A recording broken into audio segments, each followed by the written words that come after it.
Hi, this is Mike Henriksen from OSCON 2015 in Portland, Oregon, with Jared Smith from Bluehost. Jared, how are you doing? Doing great. It's good to be back with you, Mike. Exactly. So this journey has been about, a 4 or 5 year journey now? You guys have been starting to come to OSCON? Something like that. You've been coming forever. Forever. Right. Yep. You're OSCON's just a staple of my travel. You're a diehard open source guy. I'm a diehard open source guy, and OSCON is one of those conferences you need to be at. And so what do you do for open source with Bluehost? So I've got the best job in the world. I'm the open source outreach director at Bluehost. Really what that means is I get to play open source Santa Claus. I get to make sure that Bluehost is doing right by open source, taking care of the open source ecosystem, whether that's helping to sponsor individual projects, sponsor conferences, give away free hosting to open source communities that need hosting resources.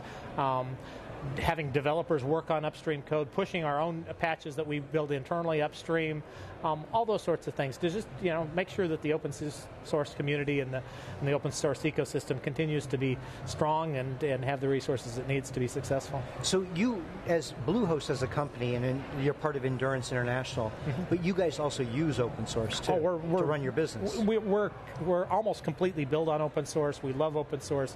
I mean, we're open source through and through within our organization, and we wouldn't be who we are without open source. So the tiny or small businesses, the small to medium businesses, they can actually set up their own business with Bluehost. That's right. Using open source tools. Right, and that's from the whole stack for what they need. And that's really our secret sauce, so to speak, of our business is taking small businesses, helping them get a web presence, whether that's a website, a domain name, email, search engine optimization, ad serving on the website, those sorts of things. And we're using open sources at every piece of that business value that we give to our customers. Now, they may not understand open source. They may not understand why we're able to do that at such a great value, but it really comes down to we're leveraging open source to get small businesses on the web. And so one of the things these small businesses may see as a benefit is that once they start developing their website or their small business, there's an ecosystem built around them to help them grow. That's right. And to help consult, to help their business get larger and maybe add a commerce package to it or something else. That's exactly right. One of the things we really focus on is most of these small businesses, they're in the business of, they're a restaurant or they're an auto mechanic or something like that. They're not in the website building business. They're certainly not in the IT business typically.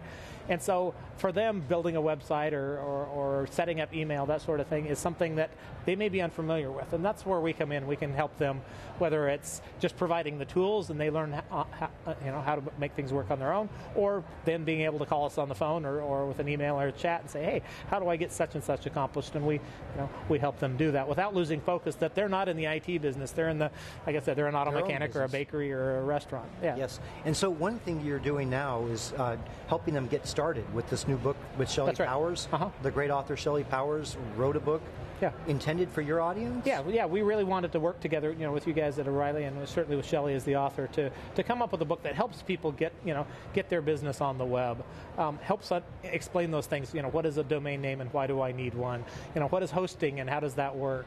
How do I build a website that tells about my company, just kind of an identity site? What if I wanted to add e-commerce? How do I start thinking about those sorts of things? Or a blog, directions, or those sorts of things, and just really aimed at somebody who's not an IT professional, but can read a book and walk through and grasp some of those, at least easy concepts as how to get started on the web. And even if they don't know how to do it from reading it, and which we hope they do, at least they have the language to understand what you're talking about. And then they can go search, and we've got online videos and online helps on our website as well. But sometimes it is that language, knowing the proper lingo to use to what are you searching for, when you're trying to get help, and that makes all the difference. So what do you see as the biggest challenge for a small to medium business to actually get started with building a website and then actually understanding what open source does for them? What are those barriers that you see? The two barriers that are pretty obvious are, one, just having the person dedicate enough time to wrap their head around the concepts and actually get the website built. A lot of people start and then they get distracted by their business or distracted by things in their personal lives, and it's hard for them to get back in and okay, now remember where was I in the process and how do I move forward. And that's why with the book we tried to break things down into a kind of a cookbook style where you can do little pieces at a time in maybe 15 or 20 minute segments and do that. The other barrier is just one of understanding the technology, understanding the terminology, and understanding how the pieces fit together. Excellent. So, Jared, if we have this conversation 12 months from now, and I hope we do, and we will, and it will probably be in Austin, Texas, and we're sitting down, where do you think you will have gone as a company with open source in those 12 months? We're going to continue to use open source. We're going to continue to push and help make open source better. We're going to continue to sponsor and foster open source communities and open source organizations that make the world a better place. And we'll keep doing what we've been doing because it's working well so far. A large ecosystem. And you personally also contribute to open source. I do. I'm correct, right? I do. Asterisk? The Asterisk Voice over IP project, I contribute to the Fedora project from an operating system standpoint. There's a lot of other individual sub-projects that I help out with. And then sometimes it's patches, sometimes it's documentation, sometimes it's hanging out on mailing lists or forums or IRC channels and answering questions. There's lots of different ways that people can contribute, and I try to mix mine up a little bit. And that's you. Now, you have other people at Bluehost that also contribute as well, right? I've got a couple of guys that work full-time working on upstream web projects like WordPress and Drupal. And then we have lots and lots of people within our organization that either contribute patches or write like Perl modules and CPAN, those sorts of things. So we have lots of different varied ways that we contribute back. But yeah, we try to encourage our people to give back to open source and do right by open source. Excellent. You guys have been a great company to work with, and we look forward to working with you in the future. Sounds great. We'll see you next year. Yes, thanks.